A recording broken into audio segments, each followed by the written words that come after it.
आपको नमस्कार, सादर प्रणाम। आज मैं बेहद व्यथित हूँ और मैं सीधे आपसे बात करना चाहता हूँ। अगर मुझसे कोई हिमाकत हो जाए, कोई भूल हो जाए तो मुझे माफ़ कर दीजिएगा। दिल्ली में अगले हफ्ते से घर घर राशन पहुँचाने का काम शुरू होने वाला था। मतलब अब एक गरीब आदमी को राशन की दुकान पे धक्के नहीं खाने पड़ते, बल्कि सरकार बढ़िया तरीके से अच्छे राशन पैक करके उसके घर भिजवाती। सारी तैयारी हो चुकी थी, टेंडर हो चुके थे, सारी तैयारी हो चुकी थी। बस अगले हफ्ते से ये शुरू होने वाला था। ये क्रांतिकारी कदम होने वाला था और अचानक आपने 2 दिन पहले इसको रोक दिया। क्यों सर? आपने ऐसा क्यों किया? पिछले 75 साल से इस देश की गरीब जनता राशन माफिया का शिकार होती आई है।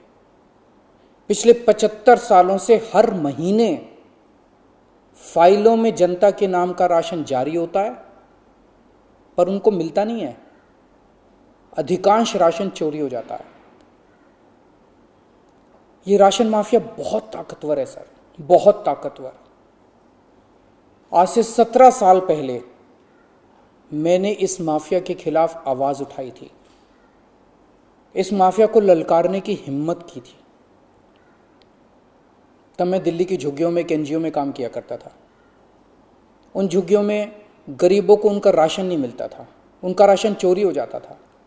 तब हमने हिम्मत की गरीब लोगों को उनका राशन दिलवाने की। नतीजन हम पर 7 बार खतरनाक हमले हुए और एक बार तो इन लोगों ने हमारी एक बहन का गला काट दिया, लेकिन भगवान की दया से वो बच गई उस वक्त। तब मैंने कसम खाई थी कि इस व्यवस्था को अपने जीवन में कभी ना कभी जरूर ठीक करूंगा। तब तो दूर दूर तक सपने में भी नहीं सोचा था कि एक दिन दिल्ली का सीएम बन जाऊंगा।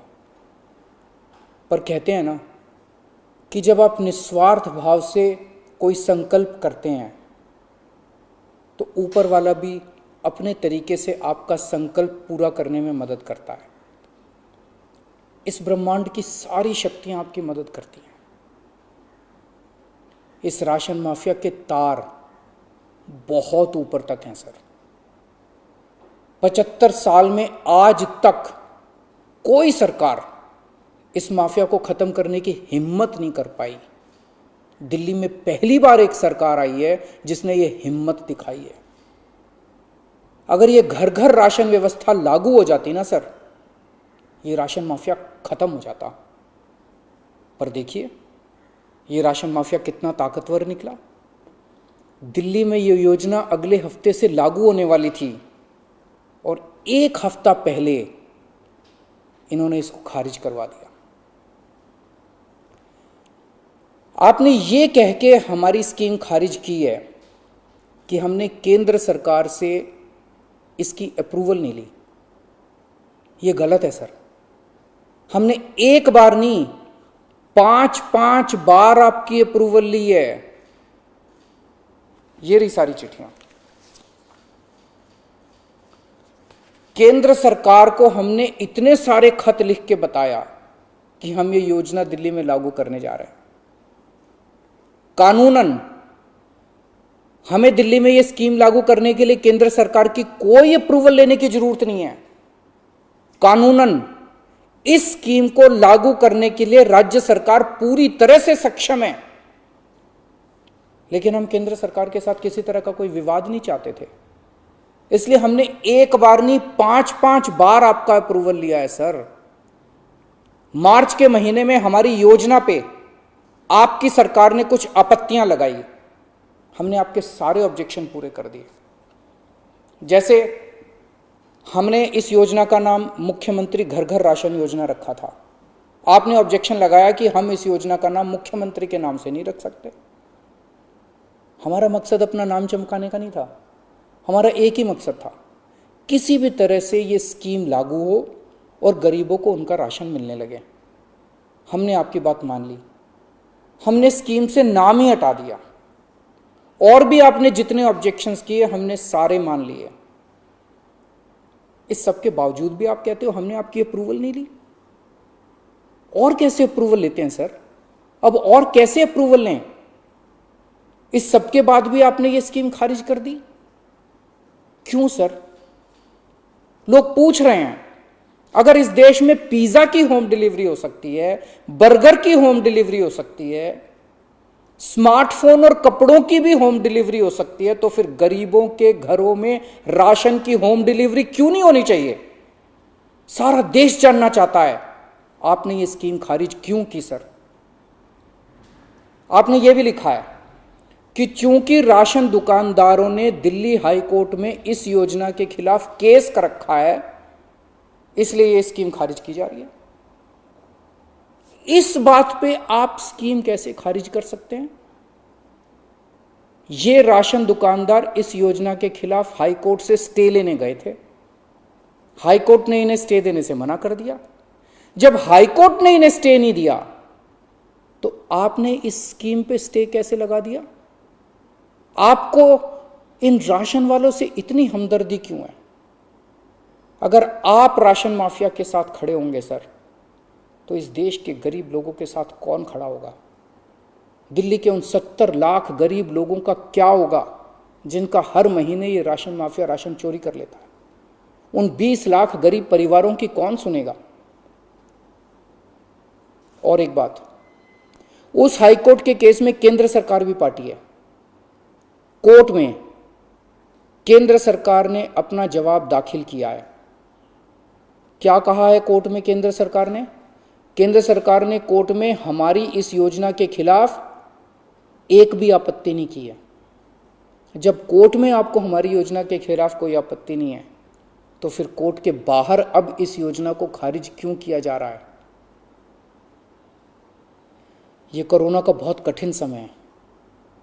मैं कई ऐसे लोगों को जानता हूं जो कोरोना होने के डर से राशन लेने नहीं जाते। राशन दुकान पे भीड़ लगती है, लोगों को लगता है कि अगर वो राशन लेने गए तो उन्हें कोरोना हो जाएगा। ये सब गरीब लोग हैं सर। इनमें कई लोग कोरोना काल में अपनी नौकरी खो चुके हैं, उनके घर में अब खाने को नहीं है। अगर हम उन्हें इनके घर तक राशन पहुंचाना चाहते थे तो इसमें आपको क्यों आपत्ति है?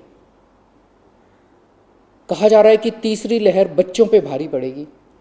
अगर उनके माता पिता को राशन दुकान पे भीड़ की वजह से कोरोना हो गया तो उनके बच्चे भी तो फिर कोरोना ग्रसित हो जाएंगे। मुझे तो लगता है सर कि कोरोना काल में केवल दिल्ली ही नहीं बल्कि पूरे देश में घर घर राशन योजना तक या घर घर तक राशन पहुंचाने की इस योजना को लागू कर देना चाहिए। ये दुकानें सुपर स्प्रेडर हैं। राशन की दुकानों पे लगने वाली भीड़ से बचा जा सकेगा। कितने ऐसे बुजुर्ग हैं सर जो राशन की दुकान से राशन लेने नहीं जा सकते? कितनी ऐसी गर्भवती महिलाएं हैं जो राशन की दुकान से राशन नहीं ला सकती? अगर हम उनके घर राशन पहुंचाना चाहते हैं तो इसमें क्या समस्या है? केंद्र सरकार के कुछ ऑफिसर कह रहे हैं कि इस स्कीम के खारिज होने का असली कारण यह है क्योंकि ये केंद्र सरकार का राशन है। ये योजना लागू करके दिल्ली सरकार को इसका श्रेय क्यों मिलना चाहिए? सर यकीन मानिए, ये काम मैं रत्ती भर भी क्रेडिट के लिए नहीं कर रहा। मेरा सिर्फ एक ही मकसद है, किसी भी तरह गरीबों को उनका पूरा राशन मिले। आप प्लीज मुझे ये लागू कर लेने दीजिए। सारा क्रेडिट आपका, सारा श्रेय आपका। मैं खुद सारी दुनिया से कहूंगा खड़ा होके कि ये योजना मोदी जी ने लागू की है। और फिर ये राशन ना आपका है ना मेरा है। ये राशन ना आम आदमी पार्टी का है ना भाजपा का है। ये राशन तो इस देश के लोगों का है और इस राशन की चोरी रोकने की जिम्मेदारी हम दोनों की है। इस वक्त देश बहुत भारी संकट से गुजर रहा है। ये वक्त एक दूसरे का हाथ पकड़ के मदद करने का है। ये वक्त एक दूसरे से झगड़ने का नहीं है। लोगों को लगने लगा है कितनी मुसीबत के समय भी केंद्र सरकार सबसे झगड़ रही है। आप ममता दीदी से झगड़ रहे हैं, झारखंड सरकार से झगड़ रहे हैं, आप लक्षद्वीप के लोगों से झगड़ रहे हैं, महाराष्ट्र सरकार से लड़ रहे हैं, दिल्ली के लोगों से लड़ रहे हैं, किसानों से लड़ रहे हैं। लोग इस बात से बहुत दुखी हैं सर कि केंद्र सरकार सबसे लड़ रही है। ऐसे देश कैसे चलेगा? आप हम सबसे क्यों लड़ रहे हैं? हम सब आपके ही हैं, हम सब भारतवासी हैं। ऐसे में हम सब आपस में लड़ेंगे तो कोरोना से कैसे जीतेंगे? हमें आपस में नहीं लड़ना, हम सबको मिलके कोरोना से लड़ना है। कल सब लोग अखबारों की ये हेडलाइन पढ़ना चाहते हैं, मोदी जी ने दिल्ली सरकार के साथ मिलके दिल्ली के हर गरीब के घर राशन पहुंचाया। ये पढ़ना चाहते हैं लोग टीवी चैनलों पे ये ब्रेकिंग न्यूज़ देखना चाहते हैं कि मोदी जी और केजरीवाल ने मिलके दिल्ली के लोगों के, गरीब लोगों के घरों तक राशन पहुंचाया। लोग ये खबर पढ़ना चाहते हैं सर, लोग ये खबर सुनना चाहते हैं। लोग ये नहीं सुनना चाहते कि केंद्र सरकार ने फिर से दिल्ली सरकार से झगड़ा कर लिया, कि केंद्र सरकार ने फिर से दिल्ली सरकार की एक और अच्छी योजना पर रोक लगा दी। मैं हाथ जोड़ के दिल्ली के 70 लाख गरीब लोगों की ओर से आपसे विनती करता हूं, सर प्लीज इस योजना को मत रोकिए। ये राष्ट्रहित में है, इसे होने दीजिए। आज तक राष्ट्रहित के सभी कामों में मैंने आपका साथ दिया। मैंने हमेशा कहा है कि राष्ट्रहित के किसी भी काम में राजनीति नहीं होनी चाहिए। अगर कोई विपक्षी पार्टी की सरकार भी राष्ट्रहित में कोई काम करती है, हम उसका साथ देते हैं। राष्ट्रहित के इस काम में आप भी हमारा साथ दीजिए सर।